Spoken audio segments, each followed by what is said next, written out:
Hotel میں نا ایک بابا جی برتن مانجتے تھے، بوڑھے آدمی تھے، 70 سال کے قریب عمر تھی.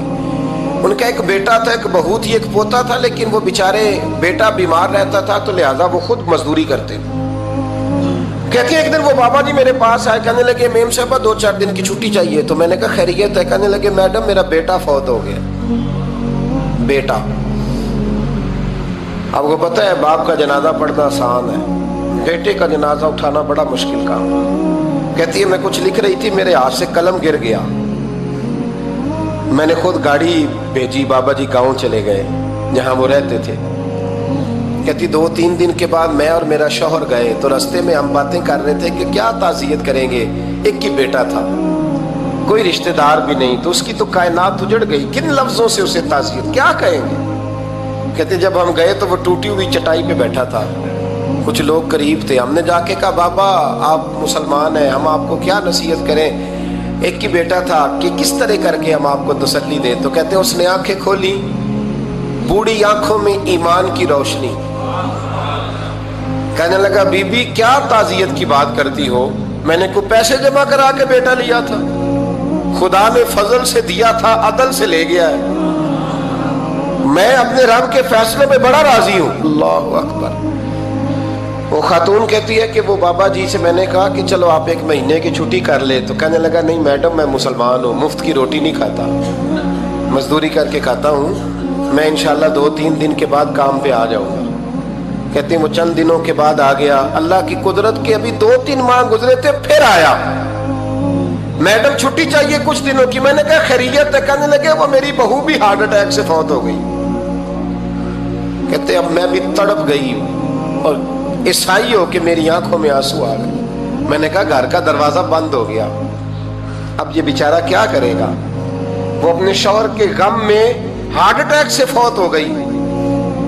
کہتے ہم پھر 2-3 دن کے بعد تعزیت کے لیے گئے، پھر ٹوٹی ہوئی چٹائی، بوڑھا نہ اپنی انگلیوں سے زمین پر کچھ بنا رہا. کہتے قریب گئی اور میں نے جا کے کہا بابا اب تو تسلی آپ نے خود ہی کرنی ہے، جو نظام تھا وہ تو ہو گیا. تو کہتے ہیں پھر اس نے آنکھیں کھولی، آسمان کی طرف دیکھا تو کہنے لگا بیٹی کوئی پریشانی نہیں، میرا بیٹا بغیر شادی کے بھی تو فوت ہو ہی سکتا تھا نا، بس میرے مالک نے جب چاہا جیسے چاہ ہوا. میں انشاءاللہ 2-4 دن کے بعد کام پہ آؤں گا. یہ میرا 3-4-5 سال کا پوتا ہے، ابھی اسکول داخل ہوا ہے، میں ساتھ لے آؤں گا، وہاں میرے ساتھ اوپر کوارٹر میں جہاں میں رہتا ہوں یہ بھی رہے گا.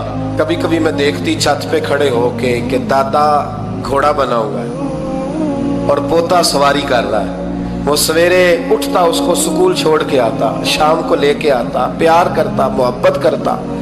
3ری منزل پر ہم نے ایک کوارٹر دیا ہوا تھا، وہاں دادا پوتا رہتے. اللہ تو بڑا بے نیاز ہے. کہتی ہے اقبال ایک دن نا پوتا اوپر والی منزل پہ کھیل رہا تھا، اس کا پیر پھسلا، وہ گردن کے بل زمین پہ گرا. مجھے خبر ہوئی تو میں دوڑی، ایمبولینس منگائی.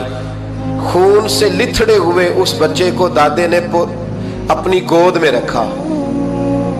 اور جب ہم ہسپتال کی طرف گئے تو ہاسپٹل بعد میں آیا، جناب اسرائیل پہلے آ گئے اور کہتے ہیں وہ گود میں دم توڑ گیا.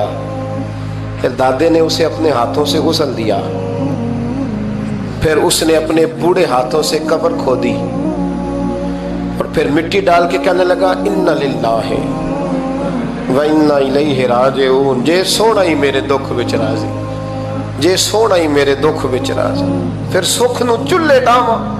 کہتے ہیں وہ مٹی ڈالی اس نے اور جب وہ واپس پلٹا تو میں بازو سے تھام کے ہوٹل قریب لائی اور میں نے اس کے قریب کہا کہ بابا تو ٹوٹ گیا ہے، تو بکھر گیا ہے.